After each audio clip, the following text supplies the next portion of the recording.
Mianatra eo a-tongotry Jesosy isan'andro.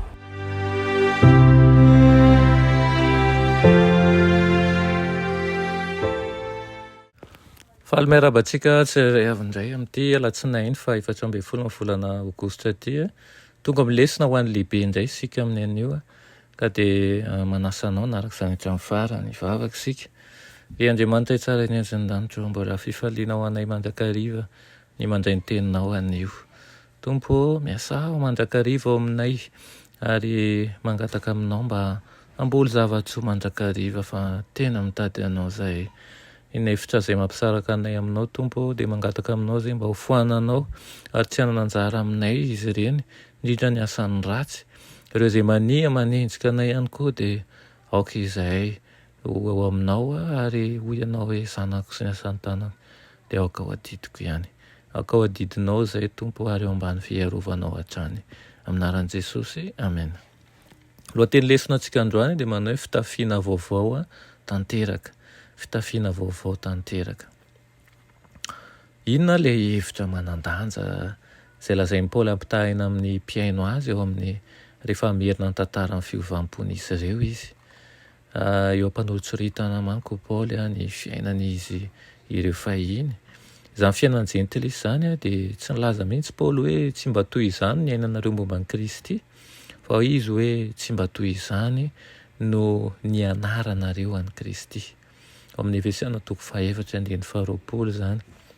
Marian'i Paoly fa nanjea an'i Kristy tokoa ireto olona anoratany reto ary tao aminy no nampianarana azy ireo dia miantso azy ireo hanana fiainana mifanaraka amin'ny sitrapon'i Kristy. Araka ny famarinana izay eo amin'i Jesosy hoy izy amin'ny Efesiana 4:1-2. Ho an'i Paoly ny fahatongavana ao amin'ny finoana dia mifototra amin'ny fifandraisana manokana amin'ny Kristy, fifandraisana velona sy marina hany ka fianarana an'i Kristy no azo amaritana azy. Mino isika fa eo anivontsika Jesosy izay natsangana tamin'ny maty ary nasandratra sy velona. Voavolavolany fampianarany sy ny hoampiainany isika ary maneho fahatokiana aminy amin'ny mahatompo velona azy. Eketsika ny fitondran'ny fiainantsika amin'ny alalan'ny fanahy masina sy ny tenin'Andriamanitra ary ambaran'i Paoly fa misy dingana telo tsy maintsy arahana raha tiantsika ny hanana fiainana mifanaraka amin'ny sitrapon'i Kristy. Ka amin'ny alalan'ny sary anohatra izay momba ny fitafiana no ilazana izany. Voalohany ozy izy dia miala amin'ny fomba izay fiainana taloha zany. Ny faharoa dia manandrana fanavaozana ao anaty ary fahatelo dia mitafy toetra vaovao. Fiainam-baovao mifanaraka amin'ny sitrapon'Andriamanitra avokoa izany. Ary maneho taratra ny fomba fampiasana ny fitafiana ao amin'ny testamenta taloha ny fomba filazan'i Paoly izay sady natao hanehoana ny mahampanota no tandindry ny fahamonjena ihany koa zany.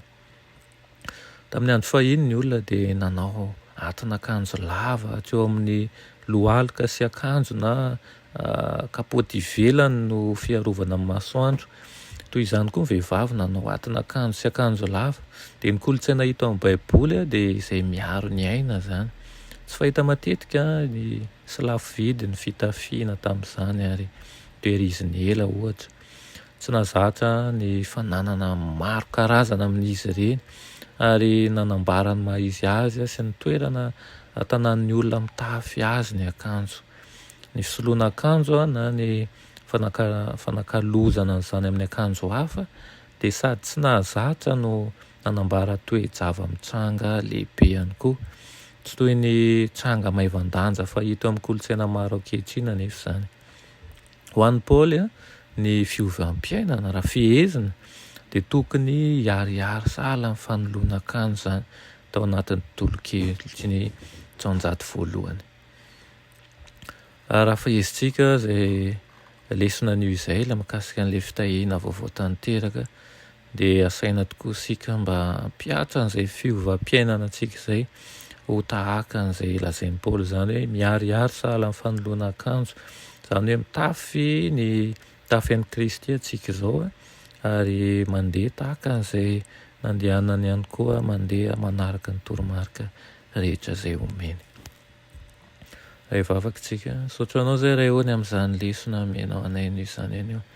Misaotra anao ihany koa zay mampitodika anay amin'ny fanavaozana zay tokony ho atao anay, ary ihany koa mampatsiahy ireo voady rehetra efa natao anay teo aminao fanarahana anao.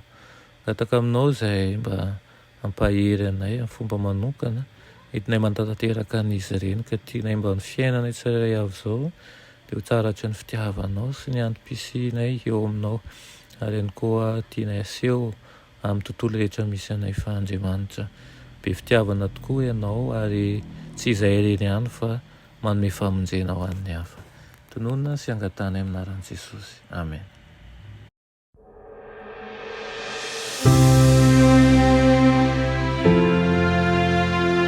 Mianatra eo an-tongotry Jesosy isan'andro.